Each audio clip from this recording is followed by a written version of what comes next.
You can follow your trading plan exactly as you should, every rule, every step, every criteria for a trade setup, and still lose the trade. Now that isn't failure, then that's not you being wrong. That is not a sign to change anything either. That is what you call variance, that is probability. And if you don't understand the difference, you will quit a winning strategy every time it hits a difficult period, which is exactly what most traders do. Now you don't need to know how to play poker, but let me use poker to explain this because the concept is exactly the same. In poker, pocket aces is the best hand you can be dealt. Before any other cards are on the table, pocket aces wins against any other hand roughly 80% of the time. 80% probability. That means if you play pocket aces 100 times, you should win around 80 of those hands. But 20 times you lose, despite having the best possible hand, despite doing nothing wrong, despite making the correct decision to play them. 20 out of 100 times pocket aces loses. Now here's the question. If you are a good poker player and pocket aces loses 3 hands in a row, do you then fold them the next time you get dealt pocket aces? Of course you don't. Folding pocket aces, the best hand in poker because you lost with them 3 times in a row, would be an emotional decision, not a rational one, not a strategic one. The hand didn't change. The probability of winning didn't change. The 80% probability is still 80%. You lost with aces 3 times in a row due to variance. That is what happens inside a probability system. It doesn't mean the hand stopped working. The outcome of those 3 hands tells you almost nothing about whether playing pocket aces is correct. The probability is still 80%. You keep playing them every single time you get dealt that hand. Trading is exactly the same. You have a methodology that has been tested with data and journaling and it produces a win rate, let's say 65%. Over a meaningful sample, 65 out of every 100 trades produce the expected result. Then you hit 3 losses in a row.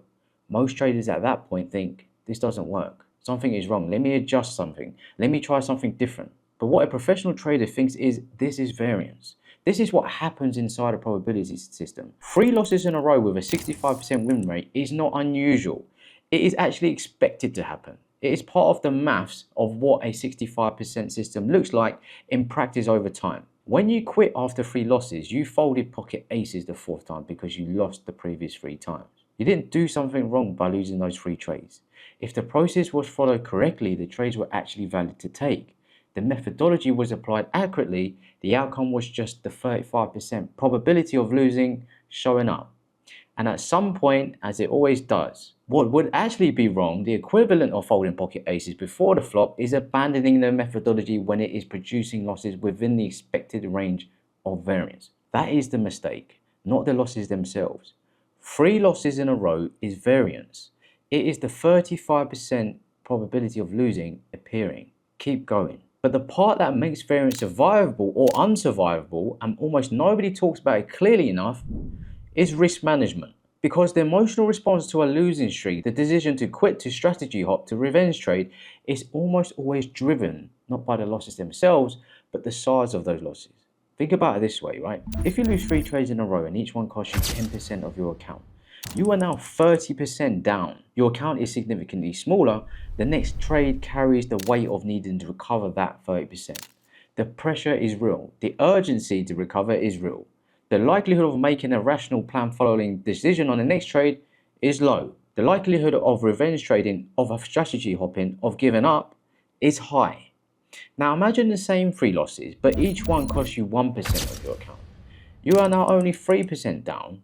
The account barely changed. The pressure is not real. The urgency is not there. But it doesn't feel like a crisis this time, because it isn't a crisis. Risk management isn't just about protecting capital. It's about protecting an emotional environment that allows the methodology to be followed consistently through variance. When risk is too high, variance feels like a disaster. When risk is correct, variance feels like business as usual. Risk management is what allows you to survive the variance long enough for the probabilities to actually play out. These are consequences of not surviving the variance that you may not be aware of, and it costs more than any individual loss itself. Think about what probability and variance actually mean for when and how trades opportunities present themselves too. Trade setups that meet the trading plan rules don't appear in a steady and predictable flow. They come in clusters. A week with nothing, another week with 3 trades, one on Monday, one on Tuesday, one on Friday. Then 3 or 4 opportunities appear in one day. The question is whether you are in a position to take them when they do appear. And this is where off-plan trades during quiet periods create more damage than the individual losses themselves. If you take off-plan trades during a quiet period and they lose, two things happen. First, your account is down. Real capital gone. The risk that should have been used for trades that meet the trading plan rules has already been lost on trades that didn't meet the standard. Second, and this is the part that is harder to see, the mental state is damaged. You are on the back foot. You are in doubt. You are second guessing yourself or trading itself.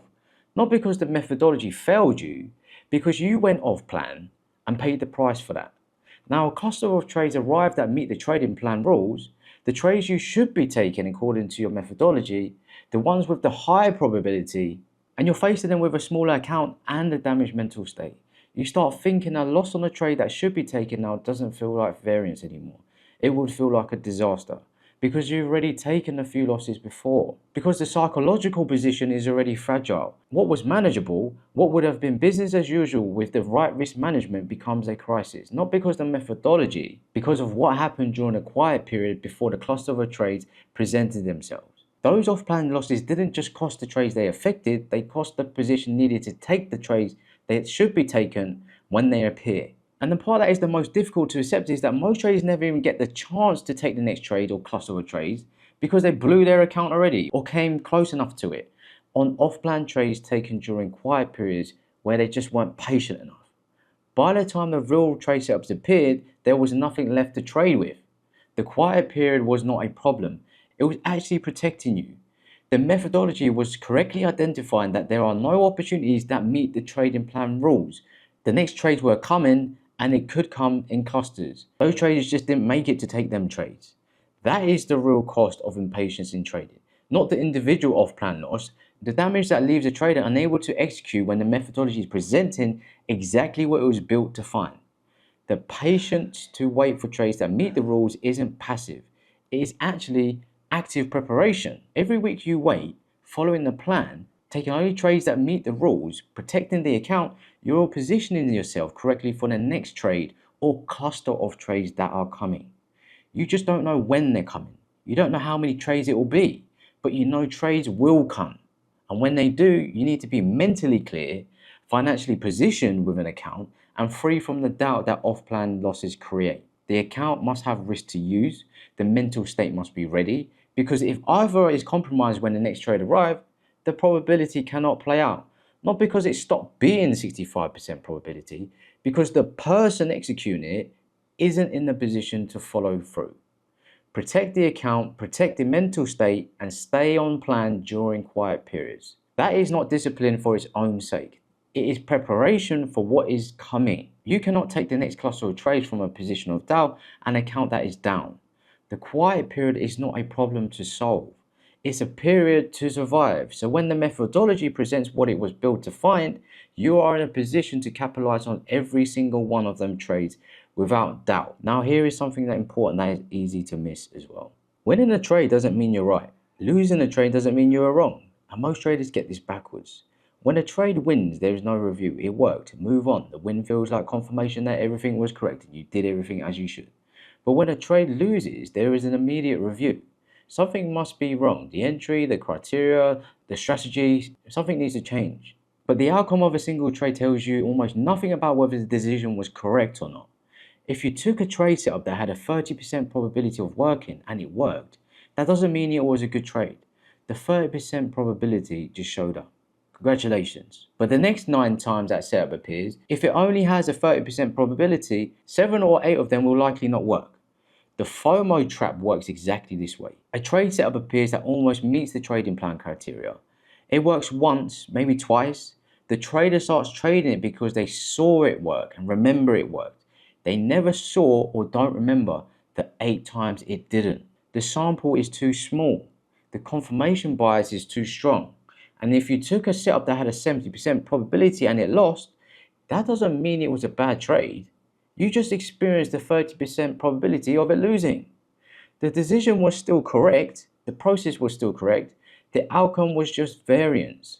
Correct decision, negative outcome, it happens. It is literally part of the system in trading. What determines whether you are right and wrong is not the outcome of the trade.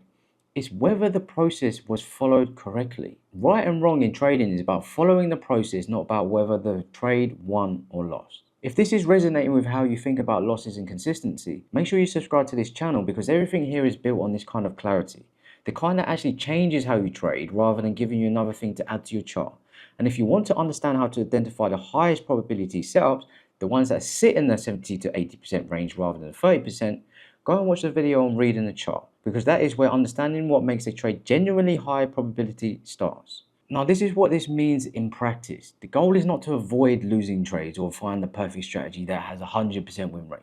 The goal is to have a methodology that produces positive results over a meaningful sample of trades, and then to follow that methodology consistently through the wins, through the losses, through the variance without emotional interference. That requires two things. First, genuine understanding of the methodology itself, not surface level familiarity, deep enough understanding that losing a trade doesn't create doubt about whether the methodology works or not, because the understanding of why it works is clear enough to survive the temporary evidence of a losing streak. Second, risk management that makes the variance survivable, not 10% per trade, not 5%.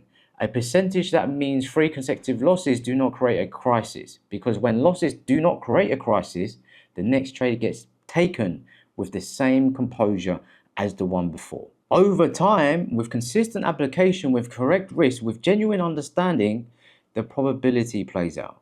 65% win rate over 100 trades is 65 winning trades and 35 losing trades. The 35 losing trades aren't a problem.